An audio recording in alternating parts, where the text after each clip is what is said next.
안녕하십니까. 셀프 인성 리더십 행동 변화 전문가 김상은입니다.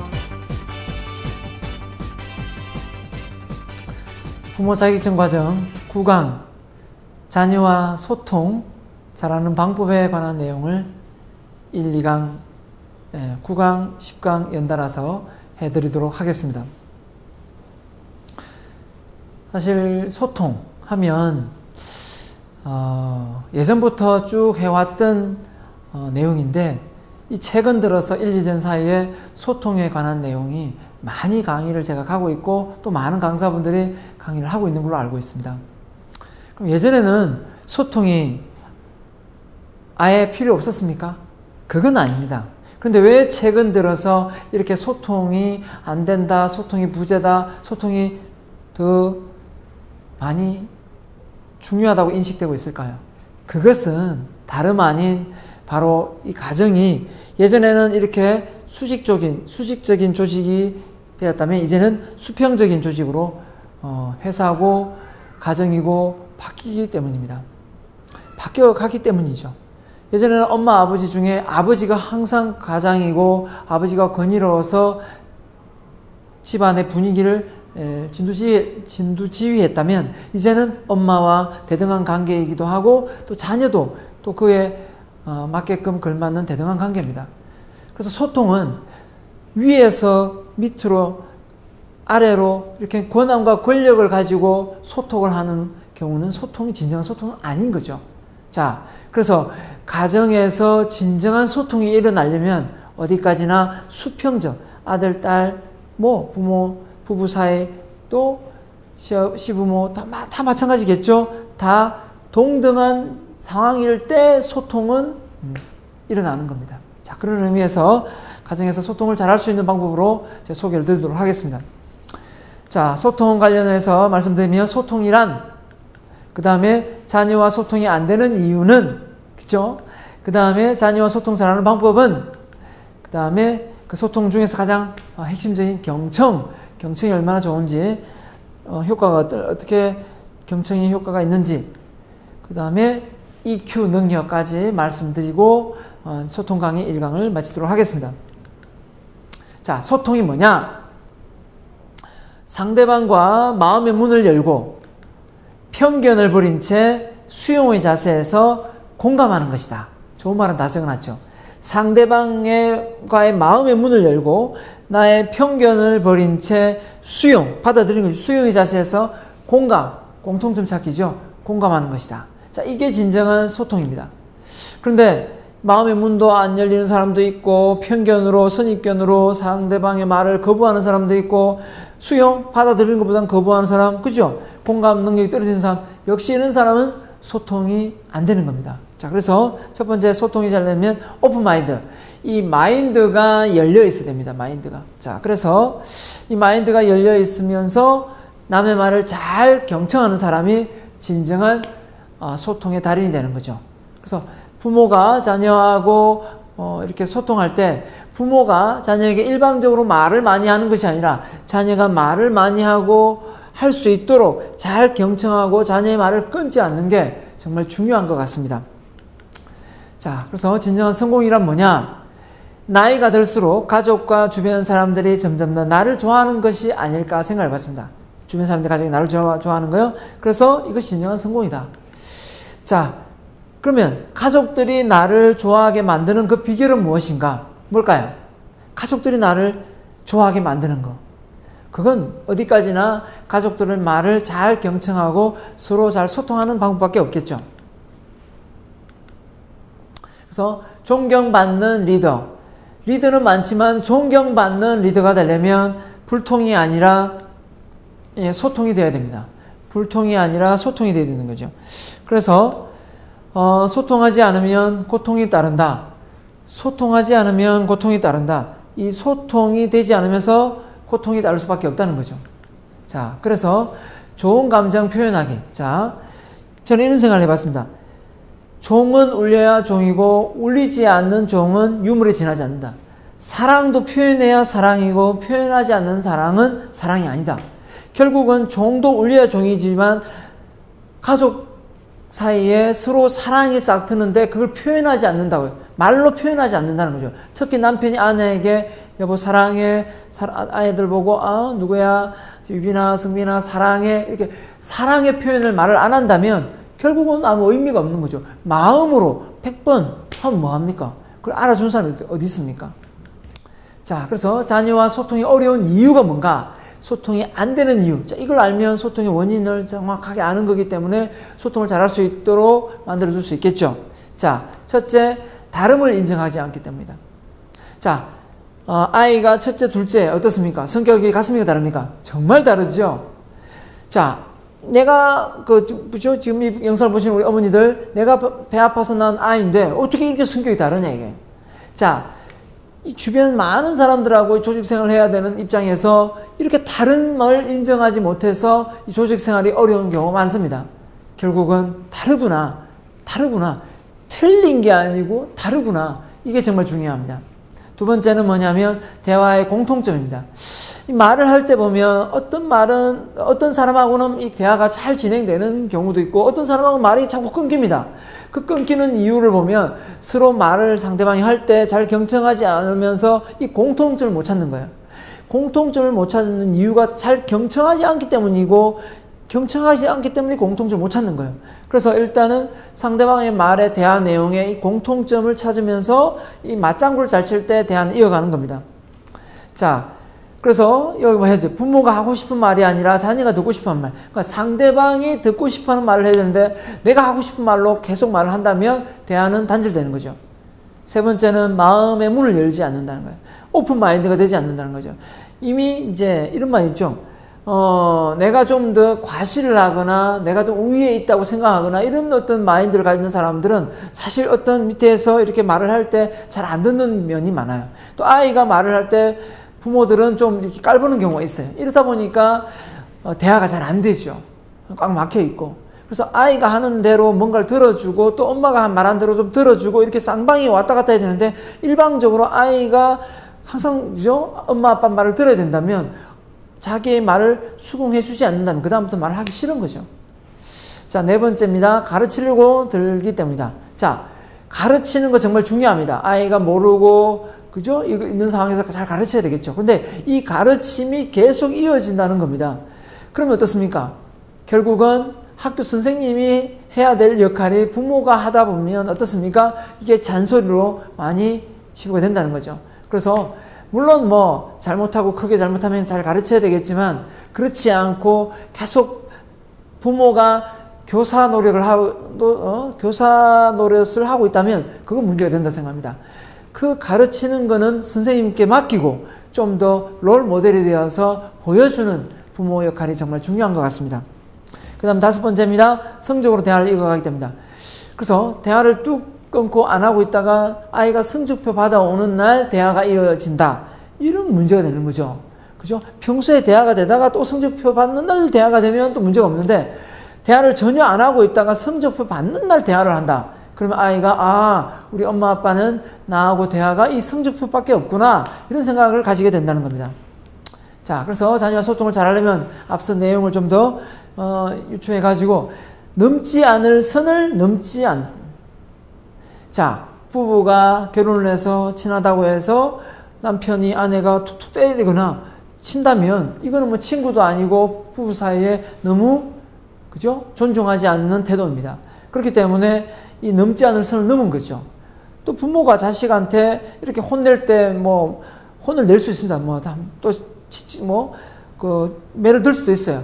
하지만 이 매를 드는 정도가 이 절제가 안 되어서 그죠? 아이를 다 손바닥 몇 대 때릴 수 있고 손바닥 몇 대 때릴 수 있고 하지만 등짝도 몇 대 때릴 수 있어요. 그런데 등짝 이 손바닥 이게 문제가 아니라 온 허벅지며 다리며 팔이며 머리며 몸 전체를 정말 몽둥이로 휘두른다면 이거는 부모가 자녀를 사랑으로 매를 드는 것이 아니라 그 부모가 감정이 절제되지 않는 상황에서 주체할 수 없는 그 감정 폭발로 아이를 다스리기 때문에 그건 정말 나쁜 부모인 것입니다. 그런 행동을 절대 하면 안 되겠습니다. 자, 그거는 거리가 너무 가깝다. 아, 이게 내 자식이 아니다. 너무 힘들 때는 이게 내 자식이 아니다. 그냥 하나의 인격체다라고 생각을 해야지. 이건 내 자식이고 내 것이기 때문에 무조건 내 마음대로 해야 된다. 그러면 더 많은 선을 넘게 됩니다. 가르치려 들지 아까 했죠. 네 번째, 상대방의 관심사를 바로 알고 소통하자. 그래서 아이를 길러보면 첫째 아이, 둘째 아이 관심이 뭔지, 남편이 관심이 뭔지, 와이프가 관심이 뭔지를 알게 됩니다. 그 관심사를 주로 이야기를, 거리를 이어가면 참 좋겠죠. 네 번째, 정답을 주라. 특히 그 남녀, 부부 사이에 아내가 아프다고 할 때, 여보, 머리가 좀 아프네? 라고 말하면 남편이 바로 냉장고 있는 약을 들고 올 게 아니라, 바로 손을 들고 아내의 얼굴을 닿으면서, 그죠? 스킨십을 하면서, 머리가 좀 열이 있는 것 같은데, 어디 많이 아파? 라고 말해주는 게 훨씬 더 정답을 제시하는 것보다 좋다는 거죠. 근데 이 정답을 이성적으로 판단하는 거죠. 감성으로 풍부한 이 아내의 마음을 절대 이해 못하는 거죠. 이렇게 돼서는 항상 서로가 충돌이 일어날 수밖에 없습니다. 다섯 번째, 사랑을 자주 표현하자. 자, 아까 그랬지만 좋으면 좋다, 싫으면 싫다. 근데 좋은 감정을 있음에도 불구하고 그 감정을 이렇게 편지나 말로, 문자로 표현하지 않으면 그 가정은 또다시 서로 벽이 쌓이고 싱숭생숭 좋은 사이가 안 된다는 거죠. 그래서 가족들한테 사랑한다, 좋아한다 이런 말을 자주 표현을 해야 되겠습니다. 자, 그래서 아무리 대화가 안 되는 사람도 누구와 말을 하면 소통이 될까요? 바로 심리 상담사나 정신과 의사입니다. 이 사람들이 어느 누구하고 대화를 해도 다 대화가 됩니다. 이유가 뭘까요? 이 사람들이 정말 말을 잘했어요? 아닙니다. 이 사람들이 누구하고 대화가 되는 이유는 바로 이겁니다. 경청 때문에, 경청을 잘하기 때문에 누구하고든 대화가 된다는 겁니다. 결국은 대화를 한다는 것 자체가 말을 많이 해서 내가 그 사람에게 친하게 지낸다 이렇게 생각하시면 큰 오산이에요. 내가 상대방의 말을 많이 들어주는 그 자체가 어떻게 보면 말을 많이 하는 사람보다 우위에 있다는 걸 꼭 아세요. 그렇기 때문에 오늘 말을 내가 많이 안 하고 말을 들어주고 왔다, 내가 너무 좀 그랬나 이런 생각을 하시지 마시고 내가 말을 많이 들어줬다 생각하면 그 사람이 훨씬 더 훌륭한 사람인 겁니다. 자, 일반인들보다 정신의사, 그죠? 상담을 할 때 많이 경청합니다. 그래서 부모, 자식 간에도 마찬가지입니다. 아이의 말을 정말 경청을 많이 해줄 수 있는 부모가 되어야 된다는 것입니다. 자, 그 경청의 효과, 어떤 효과가 있을까요? 자, 경청 효과를 좀 알게 되면 오늘 이 시간부터 남편, 아내 또는 자녀, 또 조직 생활을 하다 보면 직장 상사, 부하의 말을 더 잘 들어줄 수 있겠죠. 자, 경청 보겠습니다. 상대방의 요구사항, 자녀의 요구사항을 잘 파악할 수 있다. 뭘 들어야 공통점이 뭘고 관심 분야가 뭔지를 알 수가 있겠죠. 그렇기 때문에 상대방의 요구를 파악할 수 있다. 두 번째는 상대방을 빚지게 한다. 사실 빚징이 뭔가? 내가 선물을 많이 주고 전심을 사고 차를 대접하고 하다 보면 상대방이 미안해하죠. 그게 빚지게 만드는 겁니다. 그런 것처럼 내가 상대방의 말을 많이 들어주고 내가 많이 하는 것보다는 들어주면 상대를 빚지게 하는 거예요. 그럴 때 더 부탁을 잘 들어주더라는 겁니다. 그렇기 때문에 빚지게 하는 거죠. 그 다음에 서로 간의 신뢰관계. 자, 내 말을 하는데 말을 안 들어줘 보세요. 얼마나 실망감이 쌓입니까? 그래서 부부 사이가 서로 성격이 안 맞아서 이혼을 하는 경우가 많은데 그 대부분이 이혼하는 사유가 성격이 안 맞는 게 뭡니까? 서로 말을 안 들어준다는 거예요. 말을 할 때 들어주고 맞장구 쳐주고 반응해주고 하면 되는데 묵묵부답으로 가만히 듣고 있다가 이야기해라. 듣고 있다가 다 듣고 있다. 이런 말만 하니까 너무 재미가 없는 거죠. 지금 제가 이렇게 카메라로 보고 이야기하고 있지만 여기에 청중이 앉아있다면 훨씬 더 대화를 하기가 쉬울 겁니다. 근데 이 카메라를 보고 이야기하니까 혼자 떠드니까 사실 더 어렵습니다. 그렇지만 제가 이런 상황에서 청중을 일단 이렇게 할 수도 있겠지만 이렇게 또 실용적으로 제가 시간을 맞춰서 찍는 것도 있지만 결국은 이 대화는 이 쌍방이 일어나는 거니까 그렇죠? 그래서 신뢰관계를 잘 만들어갈 수 있다는 거죠. 그래서 잘 경청해주면요. 네 번째, 공통점 찾기. 잘 들으면서 그 사람하고 나하고 공통점을 찾아서 그 부분을 탁 꼬집어서 말해줘 보세요. 그러면은 훨씬 더 대화가 또 이어지고 끊김없이 계속 나아갈 수가 있는 겁니다. 이런 만큼 경청은 정말 중요한 거죠. 그냥 듣는다가 아니라 적극적 경청을 통해서 리액션 해주고 또 앵무새 해법해서 상대방이 한 말을 반복해주고 리바이벌 해주면 됩니다. 너무 어렵게 생각하지 마세요. 했던 말을 반복해주면 되고요. 또 앞서가는 반응을 해주면 됩니다. 예. 자, 그래서 부모와 자녀가 소통이 안 되는 이유. 앞서, 그죠? 이게 자극과 반응도 있었지만 부모와 자녀 사이에 뭐가 없다고요? 바로 공통점 찾기에 실패를 하면 대화가 단절되는 겁니다.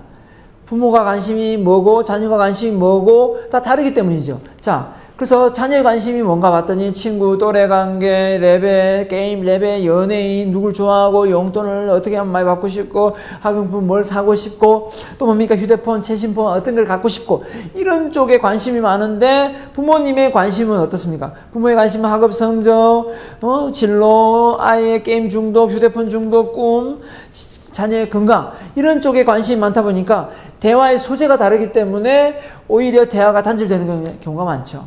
그러면 또 이 부모가 그 아량을 베풀어서 자녀의 관심을 먼저 이렇게 잘 공유하고 말하고 난 다음에 이런 부모의 관심을 쪽으로 이렇게 좀 흘러가면 또 요령이 좀 되지 더 대화가 되지 않겠는가 생각합니다. 처음부터 네가 뭐 게임을 많이 하는 것 같지 않니? 휴대폰 이래가 사용해서 뭐 부샤 뿌린다, 뭐 없애버리겠다 이런 협박을 하면서 대화를 이어가는 건 그건 대화가 아닌 거죠. 그거는 뭐 일방적인 협박이죠. 예. 자, 그래서 소통이 잘 되려면 눈치가 빨라야 돼요. 이 눈치가 빠르다는 얘기는 이 눈치, 일정한 정황이나 남의 말을 따르는 상황을 봐야 미루 알아내는 힘. 이 눈치가 빨라야 돼요. 눈치 정말 고양이 키워보면 눈치 참 빠르죠? 자, 눈치가 빠르다라는 말을 좀 더 유식한 말로 뭐냐면 EQ 지수가 높다는 EQ 지수. 자, EQ 지수, 감성 지수. 잘 말 들어보셨죠? IQ 지수에서 EQ 지수로 넘은 지 오래됐지 않습니까? 이 EQ 지수가 높아야 감성 지능이 센스가 작동합니다. 이 센서 지능이 작동함으로 해서 어떻게 됩니까? 이 사회에 나가서 훨씬 더 크게 성공을 할 수가 있어요. 그래서 한 예를 보면 이 거지가 이렇게 구걸을 합니다. 근데 구걸을 하는데 어떻게? 저는 선천적인 맹인입니다. 도와주세요 하고 편말을 붙여놓고 맹인인데 구걸을 합니다. 그런데 돈이 많이 안 모여요. 그런데 어떤 한 여성이 지나가다가 이런 편말을 붙여줍니다. 저는 봄이 왔건만 나는 그 봄을 보지 못합니다. 라는 글귀를 다시 적어줘요. 자, 이 글귀를 들고 구글을 하는데 돈이 정말 많이 모여있는 겁니다. 자, 어떤 차이가 있을까요? 어떤 차이가? 정말 이거는 이성적으로 있는 사실, 저는 맹인입니다. 좀 도와주세요. 이라고 했겠지만 저는 봄이 왔건만 그 봄을 보지 못합니다. 이 감성을 터치해야 되는 감성. 이 EQ, 이 감성 지능이 사람의 마음을 움직이게 한다는 거죠. 자, 그래서 EQ 그러면 감성 이 정도는 아는데 EQ의 세부적인 내용이 뭔지 모르죠. 그 내용을 꼭 알고 갔으면 좋겠습니다. 자, EQ 세부적인 내용하고 마치겠습니다. 자, 자기 인식 능력. 내 감정의 상태를 내가 파악할 수 있는 능력인 거예요. 내 감정이 지금 화가 났구나. 이 화난 감정이 자녀한테, 남편한테, 아내한테 전가가 안 돼. 전이가 안 되도록 하기 위해서는 내가 이 감정을 기분 좋게 만들어야 되겠다. 좀 다른 생각으로 바꿔야 되겠다. 이걸 하는 거죠. 자기 인식입니다. 자기 관리. 그래서 감정을 조절하고 얼제하는 거죠. 그 다음에 자기 동기부여. 이 가라앉아 있는 마음을 다시 끌어올리는 마음. 자기 조절. 그죠? 동기입니다. 동기. 자, 동기부여죠. 자, 이 정도 되면 자기 자신의 감정 컨트롤 잘하는 겁니다. 이제 더 나아가서 EQ는 감성지능이 높은 사람 어떻습니까? 타인의 감정까지 읽어냅니다. 이게 바로 눈치죠.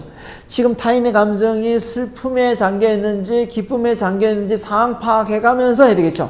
만약 하나 자녀가 이 눈치가 없으면 부부 싸움을 해가지고 서로 막 각방 쓰고 서로 말 안 하고 지내고 있는 상황에서 아빠한테 아빠 돈 주세요, 용돈 주세요, 엄마 용돈 주세요 하면 서로 용돈 잘 줘주겠습니다. 그죠? 그 상황 판단을 하면서 맞게끔 처신을 해야 되는데 그걸 모르고 있으면 참 안타깝죠.